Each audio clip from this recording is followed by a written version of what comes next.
걸리나요? 스마일 라식은 보통 다음 날이면 다 회복이 됩니다. 그래서 다음 날부터 세안도 가능하고 화장도 가능하고 일상생활이 다 가능합니다.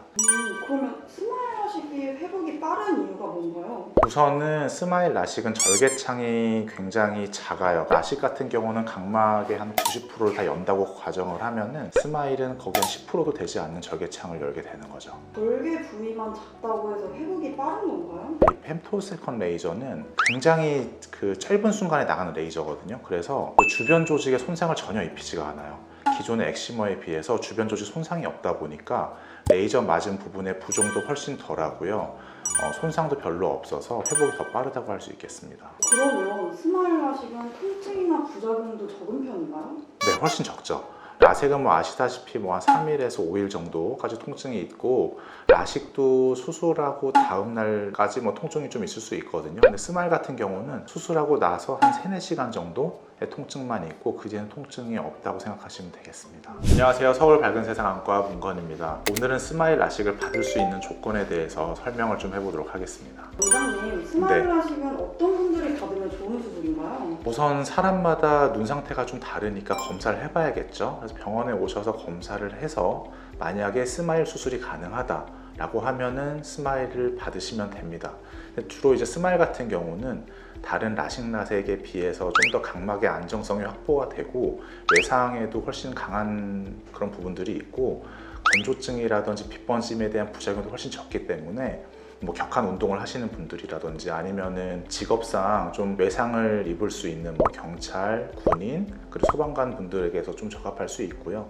평소에 눈이 많이 건조하다 하시는 분들은 스마일로 수술을 하시면 훨씬 더 좋을 것 같습니다. 그러면 스마일 라식은 건조증이나 빗번짐이 전혀 발생이 안 되는 건가요? 그렇진 않죠. 빗번짐도 생기고 건조증도 생겨요. 다만 라식 라섹에 비해서 현저하게 적게 발생한다는 얘기고요.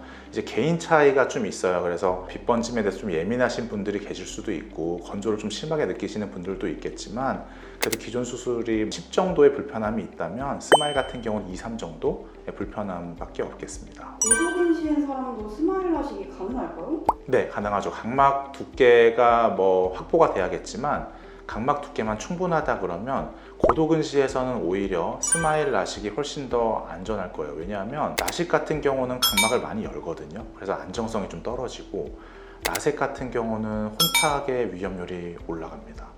스마일은 각막 안정성도 확보가 되고 혼탁의 위험도 없기 때문에 고도근시인 경우는 훨씬 더 안전한 수술이 되겠습니다. 근데 인터넷에 보면 네. 스마일 라식보다 투데이 라식이 더 좋은 수술이라는 얘기가 있어요. 투데이 라섹이 좋은 수술 맞거든요. 근데 투데이 라섹은 라섹의 단점을 보완한 거예요. 그래서 뭐 라섹의 긴 회복 기간, 그리고 혼탁의 위험률을 조금 더 막았다고 하는 그런 단점을 보완한 수술이긴 하지만 그래도 기본적으로 라섹이에요. 그래서 스마일 수술하고는 완전 개념이 다른 수술이고요. 투데이 라섹보다는 스마일이 좀 더 안전하다고 생각됩니다. 그러면 스마일 라식 선택을 고민하는 환자분들께 한마디 해주신다면? 우선은 눈 상태를 먼저 체크하시고 내 눈이 스마일 라식에 적합하다라는 결론이 나면 스마일 수술하는데 주저하지 않으셔도 될 것 같습니다. 그냥 결과가 다 입증이 되어 있고 너무 좋기 때문에 걱정하지 말고 수술하시면 될 것 같습니다.